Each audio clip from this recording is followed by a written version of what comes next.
Bon, entre mes vidéos et mes achats, vous devez sûrement commencer à comprendre que j'aime beaucoup les mangas what the fuck. Entre Poisson Rouge Géant Tueur, Magical Girl Zombie et j'en passe. Alors à votre avis, quelle a été ma réaction quand j'ai entendu parler d'un manga où le héros peut se transformer en un espèce de démon semi-tronçonneuse, semi-humain? Mais j'ai foncé l'acheter Day One, évidemment!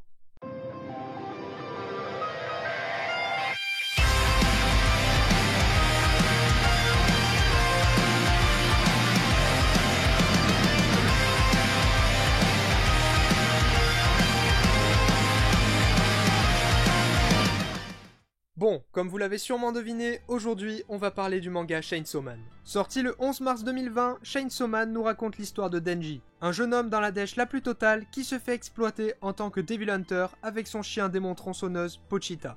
Tout ça dans le but de rembourser ses dettes. Mais suite à une cruelle trahison, il va mourir. Cependant, par miracle, Pochita va fusionner avec lui afin de le sauver. Devenu alors surpuissant après sa fusion, Denji est recruté par une organisation et part à la chasse aux démons en tant que Chainsaw Man.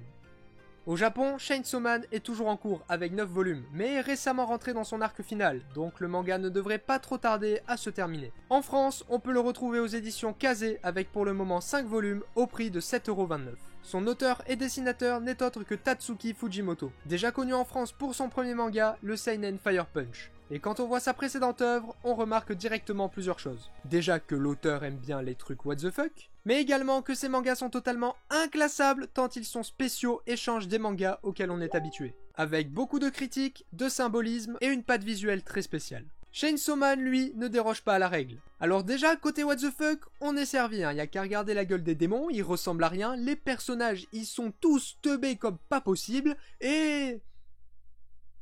J'ai lu cette scène juste après avoir mangé. Ce n'est pas une blague. Chainsaw Man, c'est à première vue un manga qui reprend tous les codes du shonen. Il nous parle d'un jeune homme qui se découvre un pouvoir et qui est enrôlé en tant que chasseur de démons. Il rencontre ses camarades avec tous différents caractères, etc., etc. Mais malgré qu'il respecte les codes, Chainsaw Man est un manga qui critique et qui met un gros coup de tacle à tous les shonen déjà existants. Sans déconner, il les massacre tellement il se moque d'eux. Chainsaw Man, c'est un manga qui utilise les codes du shonen en les critiquant. Et c'est un manga qui confronte les stéréotypes de shonen à la réalité. Le rêve de Denji, ce n'est pas de devenir Hokage ou le roi des pirates, c'est simplement de manger des tartines au petit déjeuner et s'il peut, de toucher des nibards. Autant vous dire que niveau héros de shonen, on n'est pas sur un personnage très noble et qui aspire à de grandes ambitions. Au contraire, c'est même un personnage sans réels objectifs et sans réel but dans la vie qui ne pense qu'à sa gueule. Il obéit aveuglément aux adultes et aux ordres qu'on lui donne, car c'est grâce à ça qu'il peut être logé et nourri.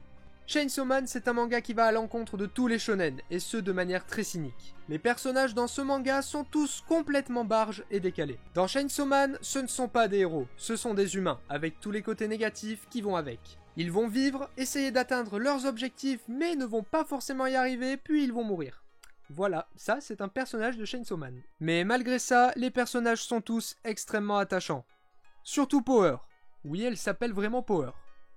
On est loin sur le niveau originalité. Qui forme un duo comique juste hilarant avec Denji. Ce sont deux personnages complètement idiots et totalement imbus de leur personne, avec un humour très graveleux, mais très sympathique, vu qu'on n'est pas du tout habitué à ça. Même l'univers est complètement what the fuck, mais très intelligent dans son concept. Prenons les démons par exemple. Ils représentent tous un concept ou une idée qui les rend plus ou moins forts en fonction de si ce concept inspire la peur chez les gens. Par exemple, on peut facilement comprendre que le démon concombre de mer sera moins puissant que le démon fusil à pompe. Voilà, c'est de la logique après tout. Et je tiens à faire passer un petit message pour ceux qui n'ont lu que les premiers tomes et qui se sont arrêtés là. Vraiment, lisez les tomes 3 et 4. Les tomes 1 et 2 de Chainsaw Man posent les bases, et c'est vraiment avec les tomes 3 et 4 que le manga arrive à décoller. Au début, tu te dis sans cesse « Bon, c'est un shonen, l'auteur aura jamais les couilles d'aller aussi loin. » Eh bah si! Tome après tome, il va toujours plus loin, poussant le gore et les développements des personnages toujours plus loin. Comme avec Fire Punch, l'auteur aime beaucoup nous surprendre, surtout avec le sort réservé à certains personnages qui arrivent brutalement et auxquels on ne s'attend pas du tout. Les dessins, quant à eux, comparés à Fire Punch, sont toujours assez brouillons par moments, mais sont quand même nettement plus précis, d'autant plus dans les combats, avec des cases qui apparaissent beaucoup plus dynamiques que beaucoup de dessins habituels. Chainsaw Man, c'est violent, c'est gore, c'est extraordinairement what the fuck, surtout ses personnages, mais c'est également un manga très subtil et plein de symbolisme. Et croyez-moi, si vous cherchez un shonen original et qui change des classiques habituels, vous avez trouvé votre pépite, tant le récit part de plus en plus en vrille. Tome après tome, l'histoire ne s'arrête pas et propose sans cesse de nouvelles choses qu'on n'avait pas vu venir, le tout en restant très décalé, mais pas pour le moins inintéressant. Et c'est maintenant avec beaucoup d'attente et de joie que je m'empresse de lire chaque tome de la série. Vous l'aurez compris, si vous aimez le genre, vous devez absolument lire Chainsaw Man. Juste pour voir de quelle manière l'auteur clash et se moque de tous les shonen, c'est une pure pépite. N'hésitez pas à me dire ce que vous en avez pensé et si vous l'avez lu dans les commentaires. Si la vidéo vous a plu, n'oubliez pas de like et de vous abonner et on se retrouve très bientôt pour de nouvelles vidéos. C'était Bloodfear, à plus tout le monde.